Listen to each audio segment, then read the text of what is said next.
कथावाचक को, एक इस तरह के सो कॉल्ड रिलीजियस आदमी को वो दिलाया गया पुलिस का protocol guard of honour parade में सलामी दिलवाई गई। ये नॉनसेंस है, ये बहुत बड़ा षड्यंत्र है देश के। ना समझे इस देश में सीएम हो, पीएम है, चीफ जस्टिस कुछ भी हो, कोई अपने आप को कानून संविधान से ऊपर ना समझे। तो ये होना, इसमें तो एक पक्ष है देश की बहन बेटी की इज्जत, और दूसरी तरफ उस इज्जत को भंग करने वाला एक आदमी। वो आदमी कौन है? वो सीएम हो, पीएम हो, इससे क्या मतलब है? सड़क पे कोई हो उसको तो तुम झूठा केस बना देते हो किसी को। शर्म आनी चाहे तो ये माफी मांगने में शर्म आने का मतलब है कि देश में अभी भी तानाशाही राजशाही की मानसिकता है। इन लोगों के अंदर डेमोक्रेसी में लाना चाह रहे, लोगों को बेवकूफ बनाने के लिए। और राम का अगर थोड़ा बहुत चरित्र पे किसी का विश्वास भी है, उस कथा कहानी पे, तो उसको बावजूद भी कितना मानसिक गुलाम बनाना चाह रहे देश को। तो इसमें तुरंत मैं तो कह रहा हूँ हिम्मत करनी चाहिए वहां के एडवोकेट साथियों को कि अगर उन परिवार को मना के, जिसको इतना दुख हुआ कि नौकरी भी अटेंड नहीं करी, उनके खिलाफ एफआईआर दर्ज करानी चाहिए। जय भीम, मैं मेवालाल और आप देख रहे हैं बहुजन समय। साथियों, आज एक बहुत बड़ा मुद्दा देश पे छाया हुआ है। नीतीश कुमार जो हिजाब को उठाया है, इसको लेकर अब सुप्रीम कोर्ट मामला पहुंच गया है। सुप्रीम कोर्ट मतलब सुप्रीम कोर्ट के वकील जो है इस चीज को बड़े ध्यान से देख रहे हैं कि करें कि नीतीश कुमार को या तो इस्तीफा देना चाहिए या तो उन पर कार्रवाई होना चाहिए। तभी ऐसे जो छोछरापन काम होता है इसको बंद हो सकता है, अन्यथा ऐसे बढ़ता जाएगा और आने वाले समय में और भी बढ़ेगा। फ्रांस के अंदर, फ्रांस में जो सबसे पहले जब क्रांति हुई, वो झगड़ा क्या था? वो इसी तरह के थे, ठेकेदार। जो आज ठेकेदार इस देश के अंदर सोच रहे हैं और रिलीजन को स्कीमों का नाम, महात्मा गांधी का भी राम को बीच में लाना चाह रहे, लोगों को बेवकूफ बनाने के लिए। और राम का अगर थोड़ा बहुत चरित्र पे किसी का विश्वास भी है, उस कथा कहानी पे, तो उसको बावजूद भी कितना मानसिक गुलाम बनाना चाह रहे थे इसको। तो इसमें तुरंत मैं तो कह रहा हूँ हिम्मत करनी चाहिए वहां के एडवोकेट साथियों को कि अगर उन परिवार को मना के, जिसको इतना दुख हुआ कि नौकरी भी अटेंड नहीं करी, उनके खिलाफ एफआईआर दर्ज, क्रिमिनल कंप्लेंट डालनी चाहिए सीएम के खिलाफ। ये ना समझे इस देश में सीएम हो, पीएम है, चीफ जस्टिस कुछ भी हो, कोई अपने आप को कानून संविधान से ऊपर ना समझे। तो ये होना चाहिए। और मुझे समझ में नहीं आ रही उसने माफी क्यों नहीं मांगी, क्योंकि इर्द गिर्द सारे इस तरह के मुस्टंडे लोग होंगे जो इसमें समर्थन करे। इसमें समर्थन की क्या बात है भाई? ये कोई महायुद्ध हो रहा है। इसमें तो एक पक्ष है देश की बहन बेटी की इज्जत, और दूसरी तरफ उस इज्जत को भंग करने वाला एक आदमी। वो आदमी कौन है? वो सीएम हो, पीएम हो, इससे क्या मतलब है? सड़क पे कोई हो उसको तो तुम झूठा केस बना देते हो किसी को। अगर चाहे तो कोई मंत्री संतरी चाहे, कोई पुलिस अधिकारी चाहे, और जहां पे सरेआम मीडिया के सामने किया है, उसको शर्म आ रही है क्या ये माफी मांगने में?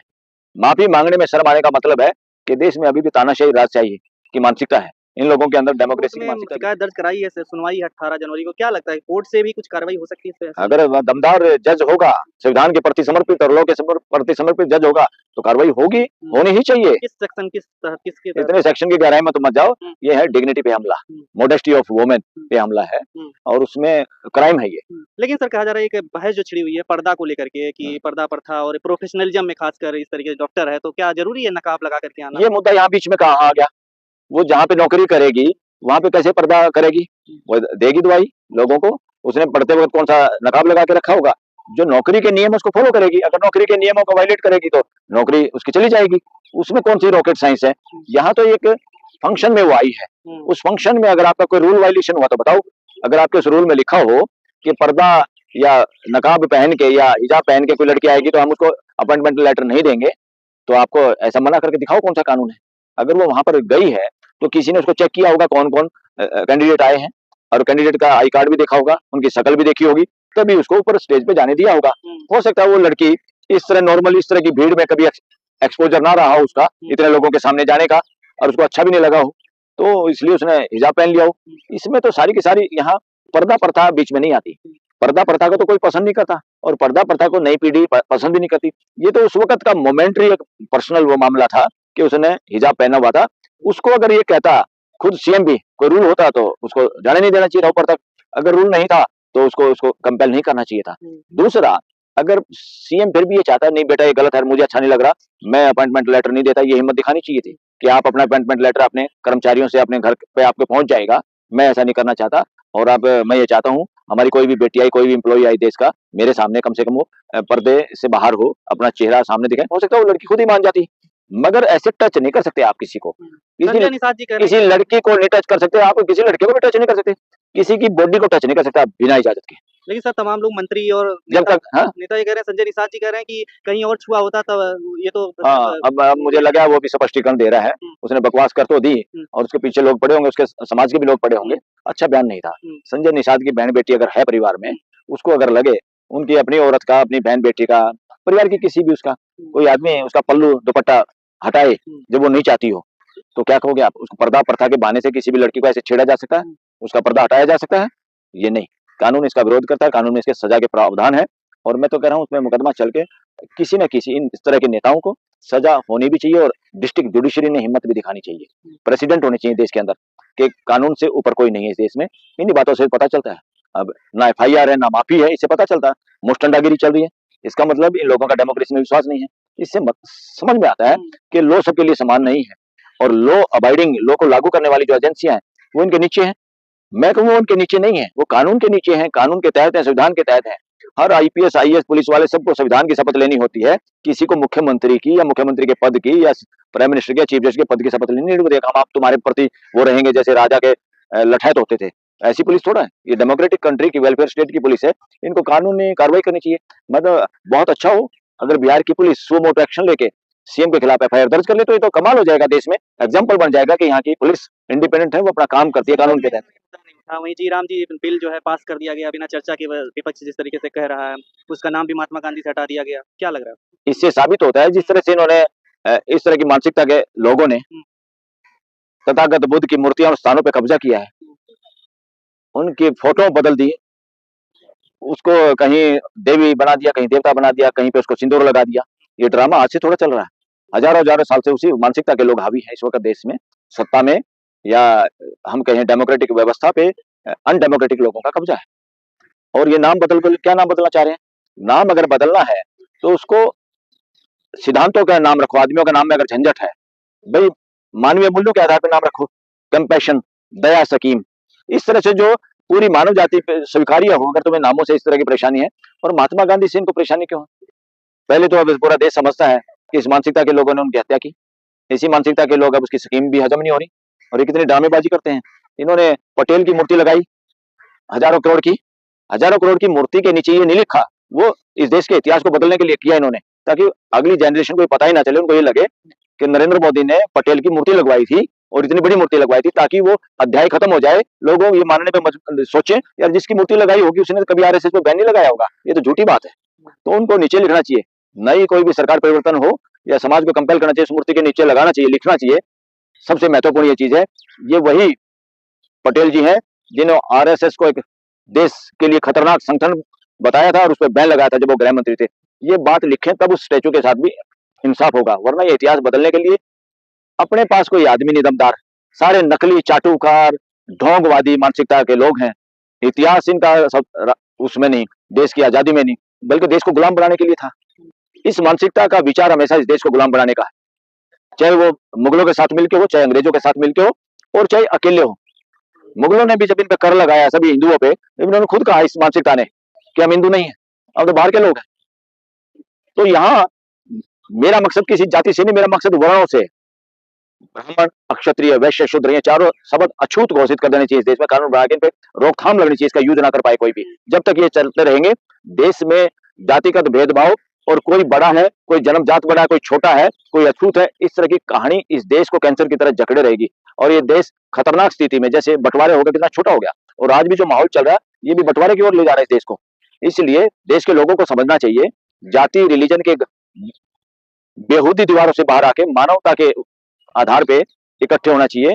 तभी तो बात तो करते हैं बड़ी बड़ी, क्या वसुधैव कुटुंबकम, और घर में जीने नहीं दे रहे, घर के अंदर रोज फूट डालने की बात कर रहे हैं। तो ऐसे लोग वसुधैव कुटुंबकम वाले लोग नहीं है ये मानसिकता। हिजाब वाला मुद्दा जो है पाकिस्तान और तमाम विदेशों में चर्चा हो रही है, इसकी आलोचना हो रही है। देखो, और संसद में सत्र चलते हुए प्रधानमंत्री नरेंद्र मोदी का कोई बयान नहीं, इस पे कोई टिप्पणी नहीं। हिम्मत है क्या नरेंद्र मोदी की? हिम्मत है ऐसे बयान देने की? नीतीश कुमार के खिलाफ नहीं दे सकते हैं? अरे वो देगा तो उसकी वोट कर जाएगी जो मूर्ख बना रहा देश को, हिंदू का ठेकेदार बन रहा। मैं कहूंगा ना वो हिंदू है ना हिंदू का ठेकेदार है। हिंदू को रिलीजन ही नहीं, सुप्रीम कोर्ट ने कहा था हिंदू तो एक जीने का तरीका है, इसलिए कोई ग्रंथ हिंदू ग्रंथ नहीं है।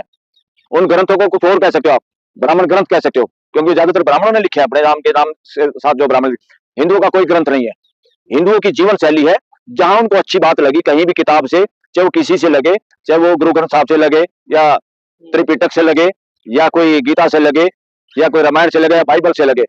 आदमी स्वतंत्र है, किताबें इंसानों के लिए हैं, इंसान किताबों के लिए नहीं है। सभी जगह से जहाँ अच्छाई हमें अच्छी लगती है उसको हम स्वीकार कर सकते हैं और जी सकते हैं। यही हिंदू का मतलब है। हिंदू का मतलब ब्राह्मणिज्म नहीं है, ब्राह्मणी ग्रंथ हिंदू ग्रंथ नहीं है। और नरेंद्र मोदी इस बातों पे नहीं बोल सकता। नरेंद्र मोदी की तो हिम्मत ही नहीं, मीडिया का सामने तो 5% का जवाब नहीं दे सकता। पानी पी के भागा था वो आदमी पत्रकारों के सामने, और देश उसको पता नहीं क्या समझ रहा है, क्या कल्याण करेगा भाई आपके देश का। जो आदमी मीडिया का सामना नहीं कर सकता, देश की तरफ बेवकूफी और नपुंसकता की ओर बढ़ रहा है, मानसिक गुलामी की ओर बढ़ रहा है। और कौन बढ़ रहा है इसको? अभी अभी एक घटना हुई, मैं देख रहा था, कितने शर्मनाक घटना है। ये देश पुलिस स्टेट नहीं है, ये देश डेमोक्रेटिक और वेलफेयर स्टेट है, रिपब्लिक है। रिपब्लिक का क्या मतलब होता है? जहाँ सारी पावर जनता के पास होती है। यूपी में क्या हुआ? बाबा को एक सलामी कथावाचक को पुलिस की का सैल्यूट और गार्ड ऑफ ऑनर दिया गया। बताइए, मैं कह रहा हूँ एसपी को सस्पेंड करके गिरफ्तार करना चाहिए, या उसको किसके कहने पे किया, उसको नाम बताना चाहिए, किसके कहने पे मैंने ये किया। ये बदमाशी है इस देश के अंदर, कि जहां पर असंवैधानिक कितने मुस्तंदे बाबा इस देश में जेल में है, कितने व्यभिचारी दुराचारी जेल में है, और इस तरह के कथावाचक, कोई एक कथा कहानी करने वाले को आप गार्ड ऑफ ऑनर देंगे तो कथा करने वाले कितने लोग हैं यहाँ पर? तो ये गैर कानूनी काम हुआ है, पुलिस के कानून का वायलेशन है। जितने उसमें शामिल होते हैं उनको सस्पेंड करना चाहिए इमीडिएटली। और इनको जानबूझ के बंधक बनाया गया, पुलिस के सिपाहियों को आदेश देके उनको डराया गया, और उनके हो सकता है वो मेजोरिटी ऑफ लोग तैयार भी ना हो, उनसे सलामी दिलवाई गई इस देश के अंदर एक कथावाचक को। और जिसकी कथा जरूरी है पूरा देश उसकी कथा सुनता है या उसकी कथा में विश्वास करता है, या वही ज्ञानी आदमी है।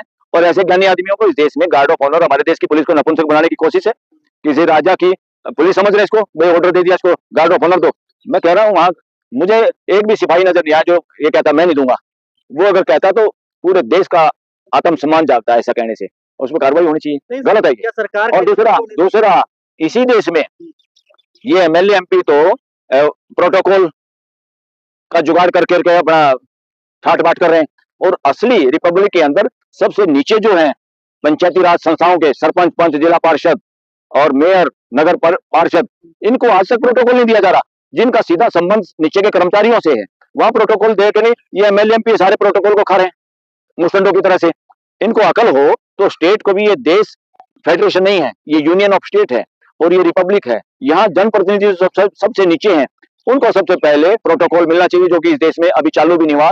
या इस तरह के कथावाचक या ढोंगवादी लोगों को, ढोंगियों को अगर ये वो देंगे, ये देश के साथ अन्याय है, गद्दारी है। इसमें सरकार का रोल है कोई? क्या कोई मंशा है इसके पीछे? और क्या मनसा है? मनसा है, ये सारी की सारी मनसा है। ये संविधान का वो करके ये वर्णवादी राज स्थापित करना चाहते हैं। उसी का एक कथावाचक को, एक इस तरह के सो कॉल्ड रिलीजियस आदमी को वो दिलाया गया पुलिस का protocol, guard of honour, parade में सलामी दिलवाई गई। ये नॉनसेंस है, ये बहुत बड़ा षड्यंत्र है देश के साथ। जी साथियों, आप हमारी बातचीत कैसी रही, और आपसे निवेदन है कि आप कहाँ से देख रहे हैं ये भी कमेंट में लिखेंगे। और आप हमारे चैनल पर नए हैं तो हमें चैनल को सब्सक्राइब करें, लाइक करें, कमेंट करें। और आपसे विनती है कि आपका एक शेयर, एक कमेंट किसी का सोच बदल सकता है। धन्यवाद। मैं मेवालाल, बहुजन समाज दिल्ली।